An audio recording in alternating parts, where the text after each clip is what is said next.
Do you ever get confused between I saw it yesterday and I've seen it?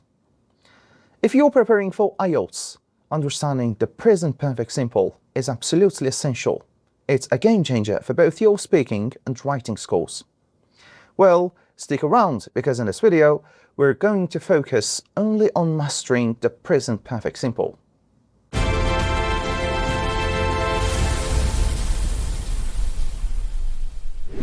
Hello dear language learners and welcome back to the channel. If you are new, I'm Surush and we'll make IELTS grammar clear and simple. In the previous videos, we tackled present simple, present continuous, past simple and past continuous. And today we're zooming in on a crucial tense for IELTS, the present perfect simple. This tense often causes confusion, but by focusing only on it today, we'll make it crystal clear. By the end of this lesson, you'll confidently understand the exact structure of the present perfect simple, the situations where you must use it, how it differs from the past simple, and how to use it effectively in IELTS. But before we start, here's a quick question for you. If you see a sentence like this, which word fits best? Went or has gone? Let me know your guess in the comments. Now, ready to nail the present perfect simple? Let's dive in. The present perfect simple tense has two usages, the first of which is to show something happened in the past, but its result is at the present time. Let's read some examples. There is no pizza left. Sarah has eaten all of it. As you can see, the action happened in the past and the result is now. We have renovated the house for the New Year's Eve. Matthew has cleaned the room. Now everything shines. The second usage of the present perfect simple tense is to show something happened in the past, but the time is not exactly known. Let's read some examples. I've seen you before, but I don't remember when exactly. Miss White has recently been to Italy. They've eaten Mexican food 2 times. To use the present perfect simple tense, first we need to learn the past participle verbs. We have 2 groups of past participle verbs. The first group is regular verbs. We add ed to the simple verb. Look, walked, and then we have walked. The past participle verb of talk is talked. Likewise, we have danced for dance and stepped for step. As you can see, we have doubled letter P in stepped. The reason is explained in the previous video. The second group of past participle verbs are irregular verbs. We have to look them up in the dictionary and memorize them. Let's see some examples first. Look at the first one, eats and eaten. The past participle verb of have is had. And the past participle verb of be, am, is, and are is been. The past participle verb for do or does is done. But how to look them up? We search the bare infinitive, or let's say the simple verb, and below it we can see the different verb forms. Look at this example, see, and we have different verb forms here. Present simple, see. Third person singular, sees. Past simple, saw. Past participle, seen. Okay, now let's learn how to make sentences with the present perfect simple. For affirmative sentences, we use this pattern. Subject plus have or has plus past participle verb. Let's see some examples. I've already done my homework. The word I is the subject, then we have, and after it we have the past participle verb, done. The next example is, he has eaten too much, therefore he can't sleep well. He is the subject, then we have has, and after it we have past participle verb, eaten. The next one, they've had a row recently, so they've had an argument, yeah?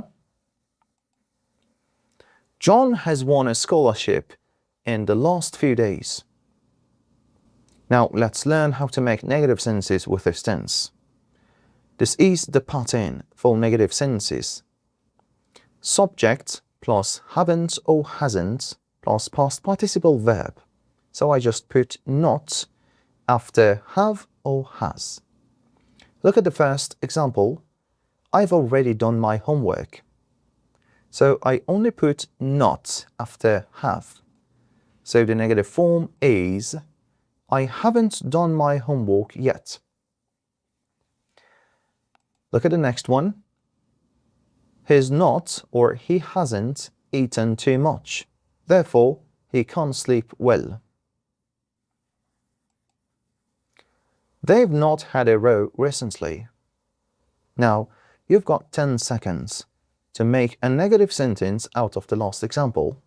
John has won a scholarship in the last few days.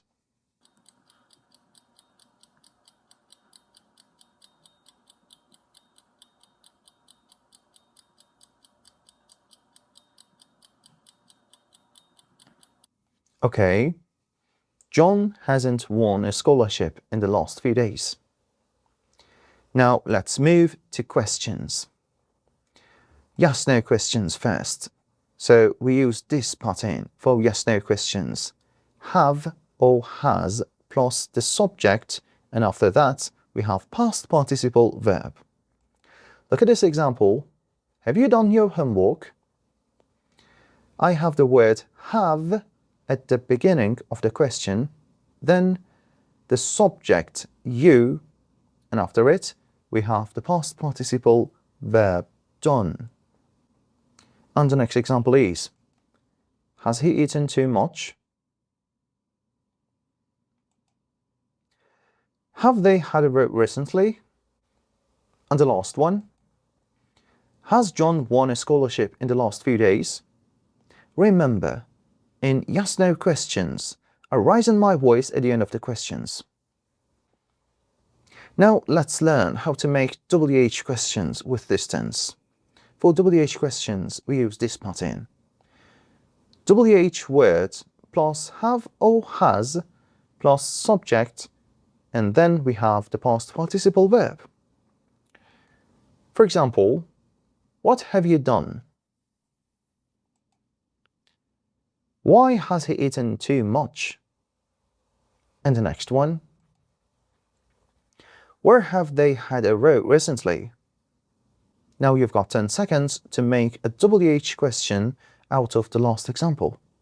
Please use the WH word how.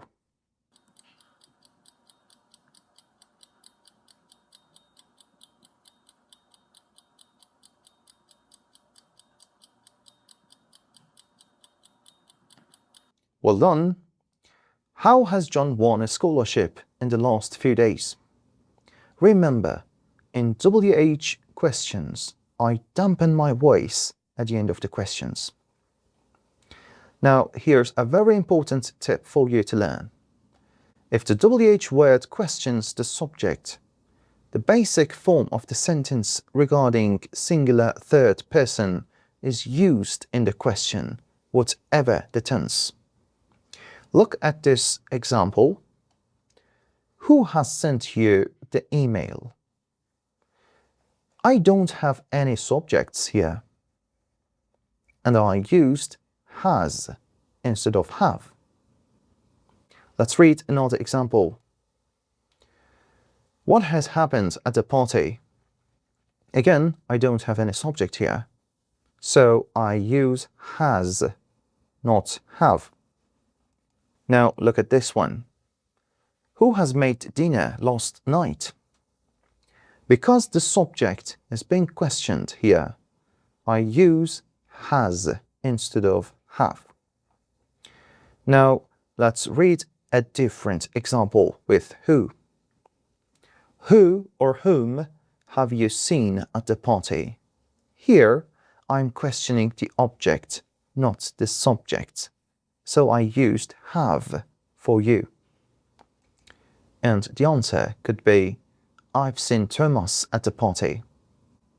Now let's learn 3 important words which are frequently used with this tense.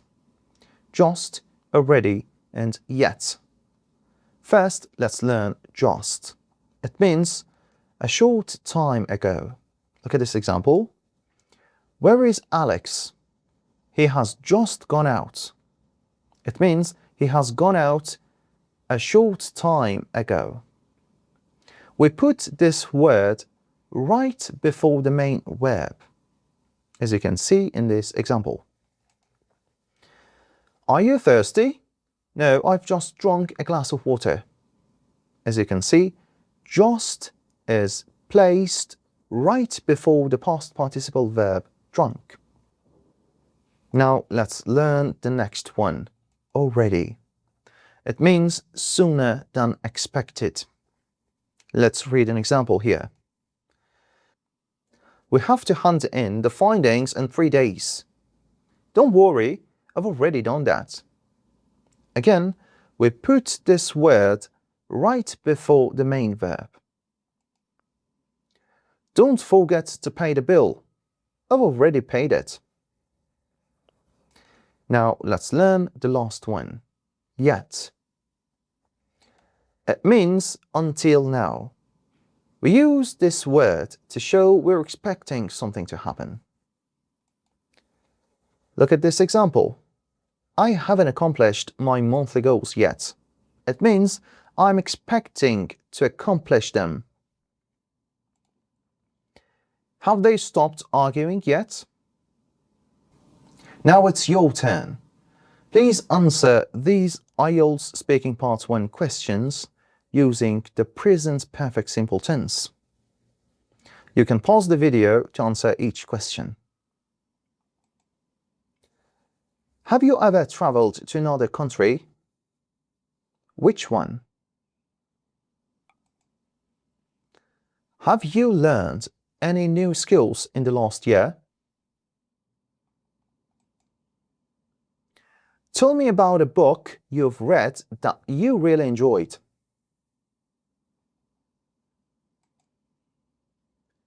Have you tried any new restaurants in your city lately?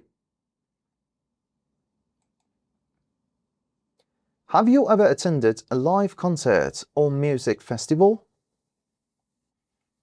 And the last one. What is something interesting you've learned at a school or work this week? To master this tense, please do the exercises in one of these books. The first one is English Grammar in Use, Intermediate Level by Roman Murphy. Please read Units 7 and 8. The next book is Oxford Practice Grammar, Intermediate Level by John Eastwood. Please read Units 11 to 15, and after that, you can do Test C. And the last book is Oxford English Grammar Course, Intermediate Level by Michael Swan and Catherine Walter. Please read Section 5. You can also make 15 affirmative and negative sentences in addition to 15 yes, no, and WH questions.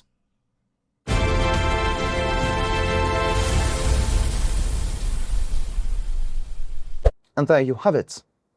A complete guide to the present perfect simple tense for your IELTS preparation.